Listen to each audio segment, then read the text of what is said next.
If you have been around a city like Copenhagen or Aarhus or Odense, you must have seen the blue Swapfiets bikes. They're all over the place and they're getting more and more popular. Swapfiets is a biking subscription. So the concept is simple. You get what looks like a relatively good bike, and if it breaks or something, you get a new one almost immediately. So an all for a fixed monthly price. But is Swapfiets a good deal? In this video, I'll tell you specifically how long you need to be in Denmark for, how long do you need to have this bike for to actually make sense of a swap subscription, and in the end, what are your alternatives. I had my last bike for almost 6 years, and now it broke so much that it doesn't make sense for me to fix the bike anymore. I then took a look around and saw what are the options I should get to. And honestly, I seriously considered Swap. It just looks and is very convenient. Beyond that, they also have a good brand awareness because they're all over the place, right? I know no other biking brand, for instance, myself. Personally, I don't like subscriptions and I didn't want to get a biking subscription. I just don't like the idea of having fixed cost because I tend to travel a lot. I might take a month off to travel, 2 months to travel, and it's a bit cumbersome if you need to cancel, not cancel, and so on. It just, in my opinion, for my own specific case, better to own my own bike. But still, I made a little financial analysis on whether I should still get the Swap or not, and I'm gonna share with you that today. While I considered Swap, I also added 3 other alternatives. So I first checked on Coop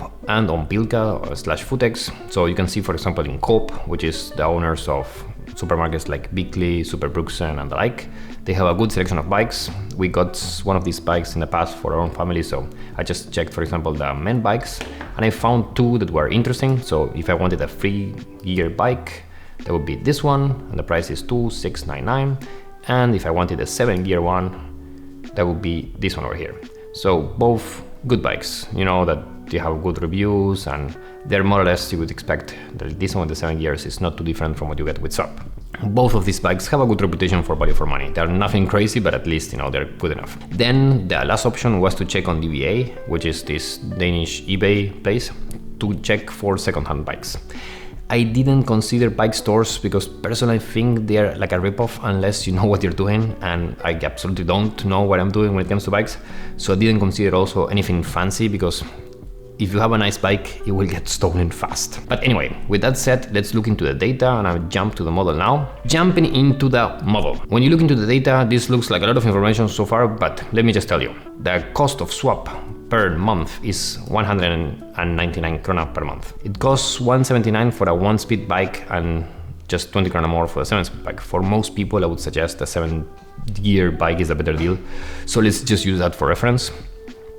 I also put here, like, in case you lose your Swap bike and you need to pay the penalty, which means like, okay, what actually would be the actual cost of the bike? That's 3375, which is like 17 months of rental, if that would be the case for you. So then now you know how much you should, even if you like that bike, how much you can keep it for. I put a second-hand reference for DBA. You can find bikes for a lot less than 1,500, but let's say for that money you get what would be a potentially decent bike. And then, like, the prices of the bikes I just showed you, the Mustang 3-year, the Mustang 7-year, and I added here, like, these 2 bikes, for instance, don't come with locks, don't come with lights. You need to buy that on your own. Depends on what you get. You can get something for 200 krona, sometimes for 500 krona, depends. I just put something in the middle for reference. And what I did as well is that in case you get your own bike, you need to work on the maintenance, and that's not a huge deal, but for example, Swap gets that covered in the monthly subscription price. So I just put here that average maintenance for a year for any of these bikes over 3 years will be 400 krona. You'd expect when you have a new bike that you almost don't need to do any maintenance for the first year, but you know, you never know if you get a flat tire or if you need to change the light or whatever. So just putting that for reference. One last note on these numbers is that the prices for the 3-year and the 7-year Mustangs, for instance, which is the Scott bikes, change a lot. So we paid for the same 3-year bike. My wife bought one of these ones like a year and a half ago, so it was 2,200-ish for the same bike. So again, things change quite a bit, depends on how much stock they have and so on.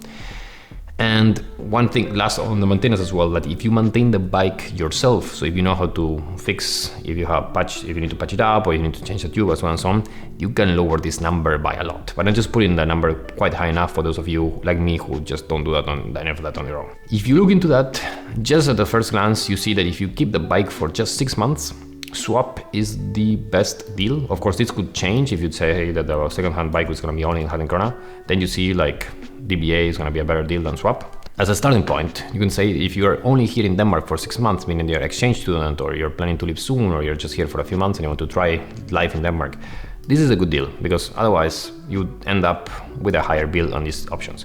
If you extend your time to a whole year, then it becomes a bit more shaky because you likely can get a better second-hand bike, or yeah, there were not too much difference between a Mustang 3 and Mustang 4 and what you would pay with swap.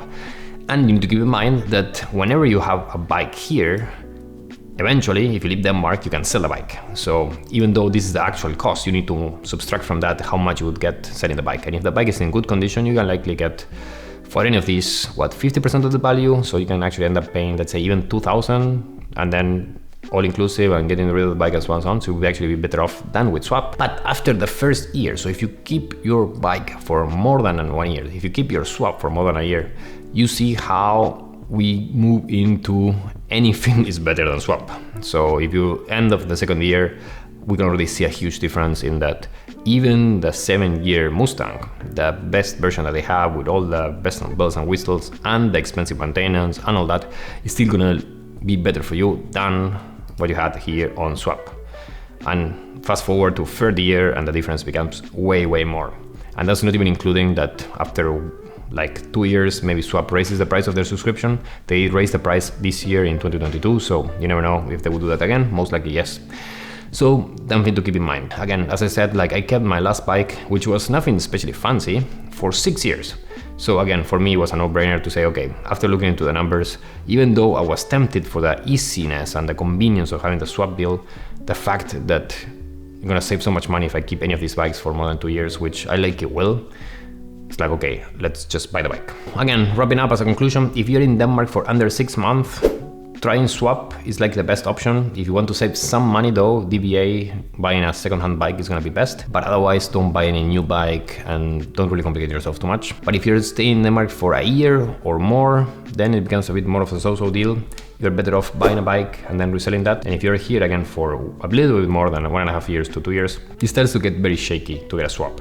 Again, if you're over 2 years even, it's like definitely a bad idea. Personally, what I did myself is I ended up going with a 7-year Mustang. I just bought that last week and I'm very happy. It will take, again, 2 years to pay off, judging from, the last time, again, as I said, I kept it over 6 years. So I'm happy that so far this looks pretty good. One last thing on swap is that they also have an electric bike option, so they are more expensive with electric bikes than with the other bikes. Just thinking out loud here that if you are planning yourself to buy an electric bike and considering how expensive electric bikes are, to check with one of the swaps to get a subscription for one of those electric bikes just for a few months, try it out to see if actually having an electric bike is going to make a big difference to your life, is a good idea. I don't know if it's worth to get a subscription for an electric bike like that because those are pretty expensive. But again, like if you want to buy one on your own and you're not so sure, to actually try it out for a few months before finally committing all the cash that you need to do to get one of those bikes, that looks pretty good. My question to you is that, did you try swap? Let me know in the comments. I would like to hear more tips as well on how to save money in Denmark.